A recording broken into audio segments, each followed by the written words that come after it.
இந்த என்னன்னா அது இவர் இல்லை, அது இவர் தான் பொருட்படுத்தினார். ஆனால் அந்த டீச்சர்ஸ் எல்லாம் சேர்ந்து ஒரு ஒத்துழைப்பை வழங்கி எங்களுக்கு 1-2 இடம் அது எனக்கு தெரியும். சிலது இங்கே கர்ம பிடிச்ச வந்தவங்க மாதிரி இருக்கும். ஆனால் எல்லா டீச்சர்களும் ஒத்து பேரண்ட்ஸ் ஒத்து அதை விட முக்கியம் பழைய மாணவியை தேடி வரலாம். அவன் எல்லாம் பெருமை. இப்படி உலக பந்தில நாங்கள் ஒவ்வொருவரும் காத்திரமானவர்களாக வருவதற்கு இந்த ஆசிரியர்கள் தங்களை அர்ப்பணிக்கிறார்கள். இந்த நேரத்தில் நீங்கள் அவர்களுக்கு என்னவாக இருக்க வேண்டும்?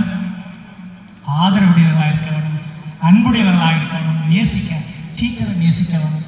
இந்த நேரத்தில் பேரண்ட்ஸுக்கு ஒரு செய்தியை சொல்கிறேன். உடல் உளம் இரண்டும் ஆரோக்கியப்படுவதற்கு ஏற்ற வகையில் பிள்ளைகளை தயார்படுத்துங்கள் என்று கூறி சிறந்த ஒரு விளையாட்டு போட்டியை வழங்கின இந்த ஆசிரியர்களுக்கு பாராட்டுதலை வழங்கி விடைபெறுகின்றேன். நன்றி, வணக்கம்.